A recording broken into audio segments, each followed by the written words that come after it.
Olá, sejam bem-vindos a mais uma edição do meu blog de notas, versão áudio.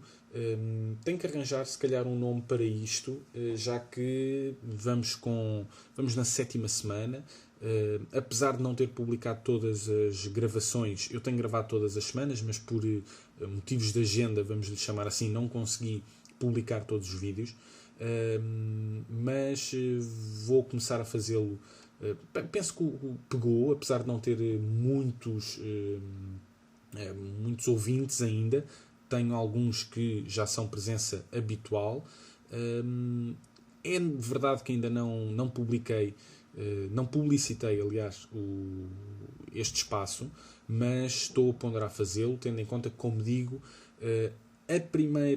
portanto, o que eu queria fazer em primeiro lugar era garantir que todas as semanas sairia um artigo no meu blog de notas em www.marcoferreira.com, seguido também seguido não, mas acompanhado pela versão áudio com os mesmos conteúdos, basicamente, no YouTube. Era para ser numa plataforma podcast, mas pelo que estive a verificar, acho que para já não compensa. Por isso, tendo esse objetivo conseguido, tenho sido regular, vamos então agora começar a parte da publicidade para ver se pega ou não. Mas, de qualquer das formas, para já, vamos então avançar para a nossa análise semanal. Penso que o Orçamento de Estado para este ano, que já vai com quase 2 meses completos, ainda vai fazer correr muita tinta. E o António Costa até pode dar-se por contente se for apenas tinta que vai fazer correr e se não fizer também correr com ele de São Bento para fora. Por um lado, temos a Comissão Europeia, que continua a pedir um plano B, que invariavelmente vai assentar em mais austeridade. Por outro lado, no plano interno, os parceiros da geringonça, como lhe chamou Paulo Portas, clamam por mais medidas de defesa do Estado Social. Não sei até que ponto é que isto não vai dar barraca, a ver vamos. E porque, para mim, infelizmente, o tema desta semana não será este, mas sim os casos que abalaram a sociedade com mortes de crianças. Por exemplo, o dia de hoje, eu gravo à sexta-feira habitualmente, começou com a trágica notícia de uma criança de 5 anos que caiu do 21º andar de um prédio em Lisboa, enquanto os pais estavam ao lado no casino. O caso aconteceu no Parque das Nações, na Torre de São Rafael, que é uma daquelas ao lado do Vasco da Gama. Os pais estavam no casino de Lisboa, já foram detidos, isto porque às 3h30 da manhã, sensivelmente, a criança atirou-se do 21º andar do prédio. Obviamente, morte imediata, infelizmente. Leva-nos isto à questão da responsabilização dos pais, porque este casal, de origem chinesa, penso eu, foram detidos, ao contrário do que aconteceu, se calhar, noutros casos. Por exemplo, o caso dos McCann, que deixaram os filhos, aliás, sozinhos em casa, e acabou por acontecer aquela tragédia. Supostamente, portanto, a média foi raptada, ninguém sabe dela. Nesse caso, os pais não foram presos. Por um lado, percebo, ok, a miúda teoricamente não morreu, e os pais já estavam a passar por um mau bocado. Obviamente que a situação foi toda muito bem gerida por eles, pelos mídias, uma grande campanha de relações públicas. O facto de terem alguns conhecimentos no governo britânico da altura, obviamente também ajudou. Mas, voltando um bocadinho atrás, para mim, a primeira medida que deve ser tomada nestes casos é ser retirada de forma imediata e definitiva a guarda de crianças que esses pais tenham aos seus cuidados. Isso é ponto essencial, porque eu acho que são pessoas que, independentemente da culpa, não têm condições para tomar conta de uma criança. Portanto, depois temos a questão da prisão. Isso depende. A prisão, portanto, o facto dos pais deverem ou não ser presos vai depender um bocadinho da nossa forma de encarar as penas de prisão. Por exemplo, há aqui vários pontos muito superficiais que eu vou colocar, que é, por exemplo, para quem é que existiu dolo, se foi uma situação propositada ou acidental, se a prisão deve ser uma forma de punir apenas aos olhos de quem foi prejudicado com os danos causados ou perante toda a sociedade, e são estas questões que, uma vez respondidas, deveriam então ser a nossa base para determinar a pena de prisão ou não nesse caso. Portanto, nesta situação em concreto, sinceramente, para quem existiu dolo, não existiu maior dolo do que para a própria criança, que infelizmente já não estará cá para ver ninguém ser punido, e além da criança, para os pais. Porque mesmo que existam outros familiares, nenhum deles vai sofrer tanto como os pais. E não tendo sido, portanto, uma situação propositada, a pena de prisão não me parece que vá repor a normalidade e o bem-estar a ninguém, muito menos àqueles pais. Por mais penas de prisão a que sejam submetidos, um pai que perca um filho por negligência própria nunca vai ser punido de forma mais dolorosa que a própria dor que já está a passar. Daí que, nestes casos, sinceramente, a pena de prisão não sei até que ponto é que se justifica. Como digo, depende da nossa forma de encarar. Vamos prender aqueles pais porquê? Porque à luz da sociedade fizeram algo de errado e vão agora ser punidos. O que é que eu, Marco Ferreira, aqui em Lisboa, independentemente de onde esteja, eu vou ganhar ou perder com a pena de prisão desses pais? O que é que vai mudar para o futuro desses pais? Vai fazer com que eles não deixem mais nenhuma vez alguma criança sozinha? Não sei. Mesmo que o faça, eu acho que já nem deviam ter essa segunda oportunidade, como eu disse. A primeira coisa a fazer é retirar imediatamente e para sempre a guarda de crianças a essas pessoas. Depois, temos outro caso que abalou o nosso país logo no início da semana, com a notícia de uma mãe que, em aparente desespero, se lançou de noite às águas do Tejo com 2 crianças pequenas. A mãe sobreviveu, as crianças infelizmente não tiveram essa sorte.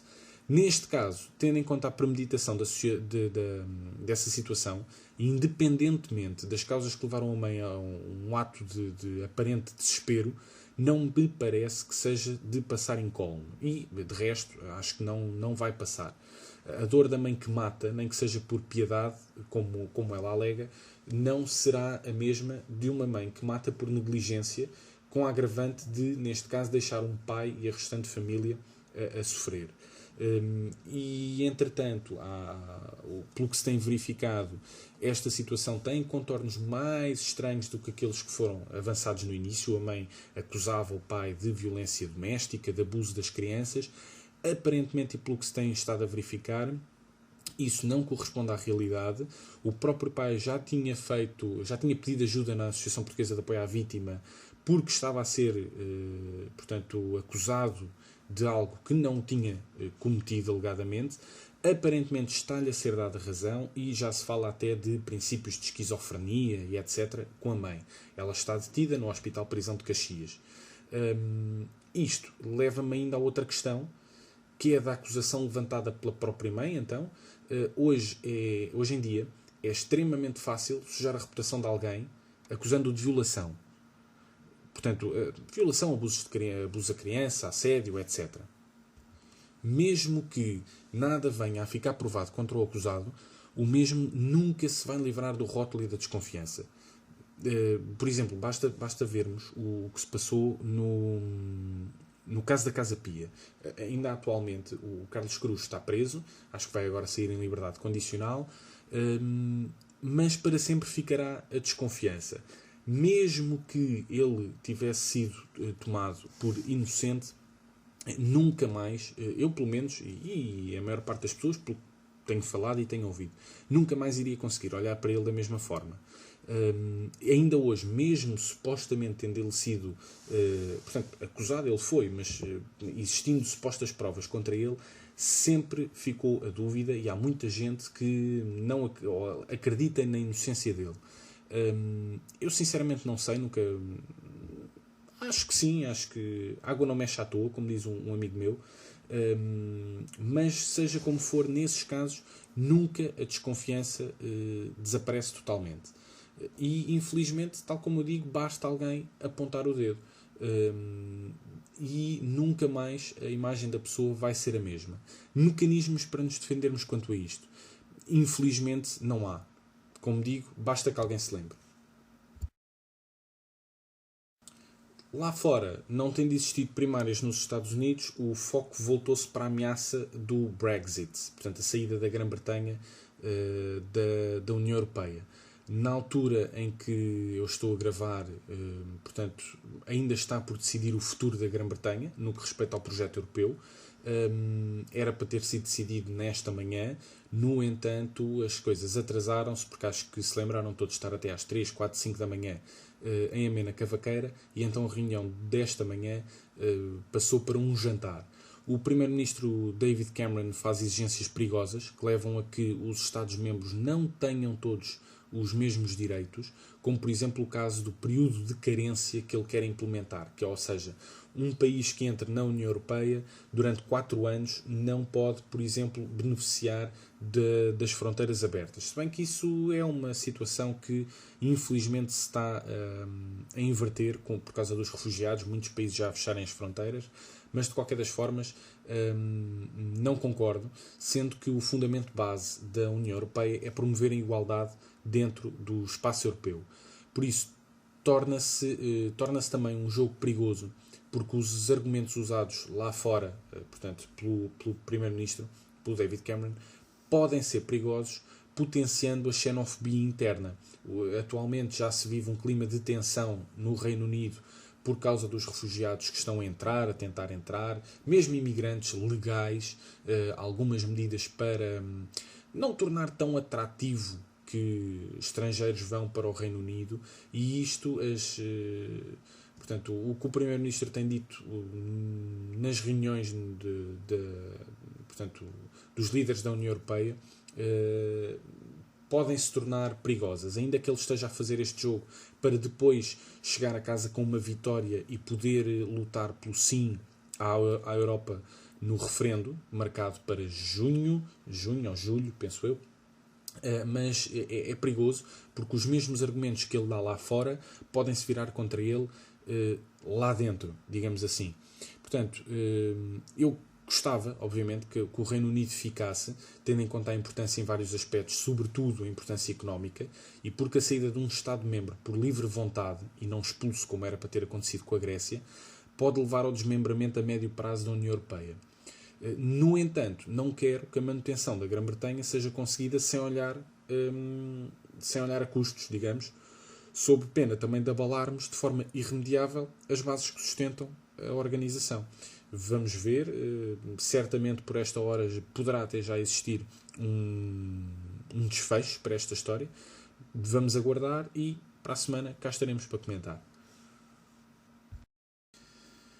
Hoje vamos falar também vou falar, neste caso, de futebol, e ao contrário do que eu gosto, não vou falar do futebol dentro das 4 linhas, mas vou referir um facto que se passou fora das 4 linhas. Não vou entrar nessas discussões parvas que eu acho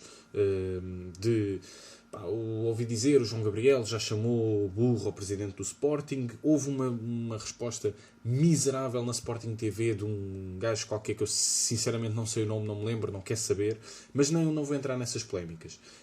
A questão aqui que eu quero referir é que durante esta semana foi divulgado o resultado de uma votação para determinar quais os melhores adeptos da Europa. Não é apenas enquanto benfiquista que me vejo obrigado a duvidar da veracidade dessa votação. É mesmo, basta olhar para os números. A começar pelo facto deste tipo de votação ser facilmente influenciável, basta olharmos para trás e vermos as assistências aos jogos nos últimos tempos. Para não dizerem que vamos comparar aqui o incomparável, eu vou olhar essencialmente para os últimos jogos do Benfica nos 16avos de final da Liga Europa, dos 16avos em diante, que é exatamente o ponto onde se encontra agora o Sporting. Antes disso, atenção, não se esqueçam que no jogo da passada quinta-feira estiveram em Alvalade 27 mil adeptos para o jogo com o Bayer Leverkusen. Portanto, volto a referir, 27 mil adeptos nos 16avos de final contra o Bayer Leverkusen. Guardem estes dados. 2 dias antes o Benfica recebeu o Zenit com uma assistência de 48 mil adeptos. Mas tudo bem, é para a Liga dos Campeões e por isso vamos então focar-nos na Liga Europa. Ora bem, portanto, acontece então que em 2014 o Benfica, na mesma fase da competição, recebeu o PAOK, e atenção, nós estamos a falar de um Bayern Leverkusen, estamos a falar de um PAOK que, sinceramente, eu acho que é garantidamente inferior, mas mesmo assim conseguiu ter mais 4 mil adeptos no Estádio da Luz. Daí até à final, que infelizmente é uma final de má memória, os números vão sendo sempre superiores até atingirem os 55 mil adeptos na meia-final. Por acaso lembro-me, estive lá, o estádio estava cheio, foram 55 mil adeptos, algo que o estádio Alvalade 21 nem sequer suporta. A capacidade do estádio é de 50 mil e poucas pessoas. E eu prometo que já vamos voltar à Liga Europa, mas, entretanto, lembrei-me, e vamos fazer aqui um pequeno desvio, que é referir apenas que no último jogo do campeonato desse ano também, o ano em que o Benfica perdeu tudo. Eu sou péssimo em datas e em resultados de jogos, mas, portanto, isto foi tudo no mesmo ano. E no último jogo do campeonato, depois daquele desaire do minuto 92 ou 93 do Kelvin, o Benfica levou, mesmo assim, 51 mil adeptos ao Estádio da Luz no último jogo do campeonato, onde já era praticamente impossível sermos campeões. Não era impossível, é verdade. Acho que o Porto tinha que perder. Se o Benfica ganhasse, ainda conseguíamos. Mas o Porto tinha um jogo fácil. Acho que também era em casa. Não me lembro se era em casa, se era fora, mas de qualquer das formas era um jogo fácil, que ganhou. Mas mesmo assim, o Benfica levou 51 mil adeptos ao Estádio da Luz. E depois, no primeiro jogo do campeonato seguinte, portanto, o campeonato que, volto a referir, perdemos tudo no final. Todos os adeptos estavam bastante desanimados com essa situação, mas mesmo assim, no primeiro jogo do campeonato seguinte, no Estádio da Luz, levámos 37 mil, agora ia dizer 70, credo, 37 mil adeptos ao Estádio da Luz. Mas vamos então voltar à Liga Europa e vou culminar com, para mim, o que é a cereja no topo do bolo. Porque eu não me lembrava, mas fui olhar para os dados, gosto de falar sempre com essa base, fui olhar para os dados das assistências ao Estádio da Luz e encontrei uma situação bastante engraçada, que acontece na época 2012-2013, precisamente nos 16avos de final, volto a repetir, fazem que o Sporting se encontra neste momento contra o Bayern Leverkusen, e nesses 16avos de final o Benfica levou 37 mil pessoas à Luz, ou seja, mais 10 mil adeptos. Num jogo contra quem? Exato, um jogo contra o Bayern Leverkusen, ou seja, mais 10 mil adeptos para ver exatamente a mesma equipa adversária, exatamente na mesma fase de competição. Sinceramente, melhores adeptos da Europa, os sportinguistas. Sinceramente, só se for a puxar pela equipa no sofá ou a lançar farpas e comunicados no Facebook ou na Sporting TV, a dizer asneiras e a mandar vir com toda a gente. Melhores adeptos da Europa, poupem-me, por amor de Deus, poupem mesmo. E pronto, por hoje é tudo. Espero que tenham gostado e conto convosco para a próxima semana. Até lá.